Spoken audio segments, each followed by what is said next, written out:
Kakabsat, magandang gabi po. At haggardness ba ang inyong kakabsat? Hindi tayo natuloy dun sa ating pinaplanong pangingisda kanina kasi umulan.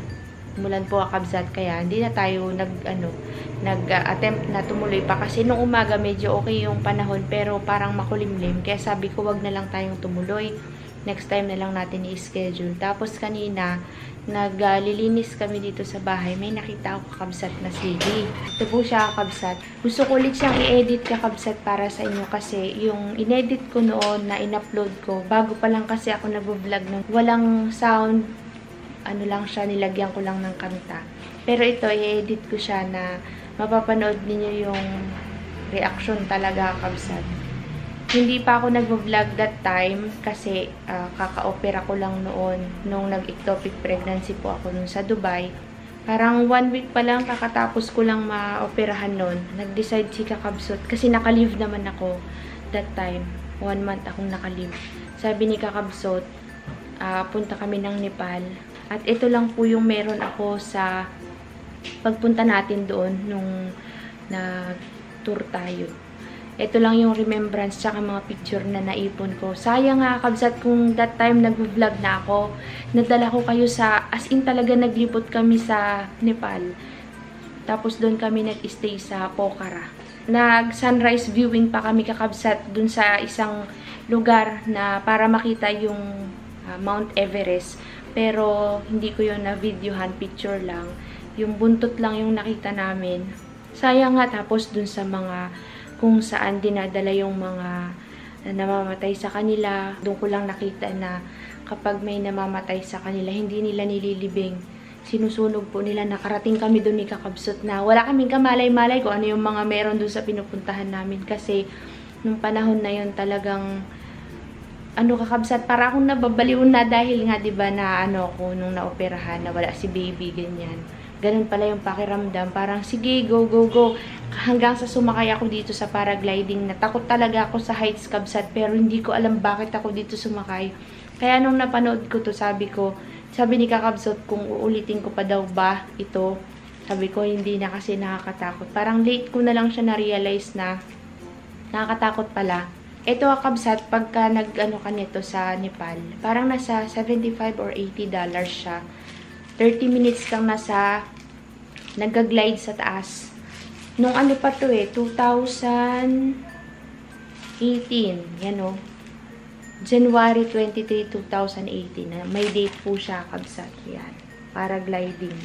Wala po palang video to, Kakabsat, nung nag-take off kami. Kasi, yung GoPro po kasi ng company ito, nung may-ari ng paragliding company. Kasi ang mangyayari, pag nag-take off ka, nasa isa kayong mataas na bundok, tapos parang bangin, tatakbo kayo dun pa baba, tapos tatalon. Alam nyo Kakabsat, ang nangyari nun, kasi syempre mahina pa ako nun, di ako masyadong makatakbo ng mabilis, tas ang bigat nung nasa likod ko na, basta may nakasakbat sa akin, di ko alam kung ano yun. Nadapa ako Kakabsat, kaya yun. Dire-diretso na kami nung lumundag ako at nadapa, si kuya lumundag na pero nakaangat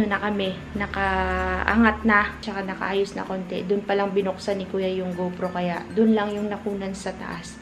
Akala ko makikita ko ang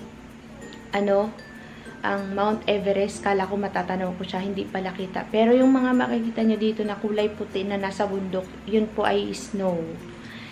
Yung nagdadrive dito Kakabsat ay pilot ng paragliding. Akala noon ng iba, si Kakabsot yun, akala nila yun. Sabi ko, hindi, pilot po yun ng paragliding. Kaya, ayun Kakabsat, sana po ay panoorin nyo pa rin itong video na to kapag ka na-edit ko. Wala kasi tayong vlog Kakabsat, kaya para may mapanood po kayo, i-edit ko to para may mapanood po kayo bukas. Salamat po ng marami Kakabsat. Kita-kits na lang po tayo sa paragliding.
Yes. 1, 2, 3. Yes, sister. Thank you. Look at the camera.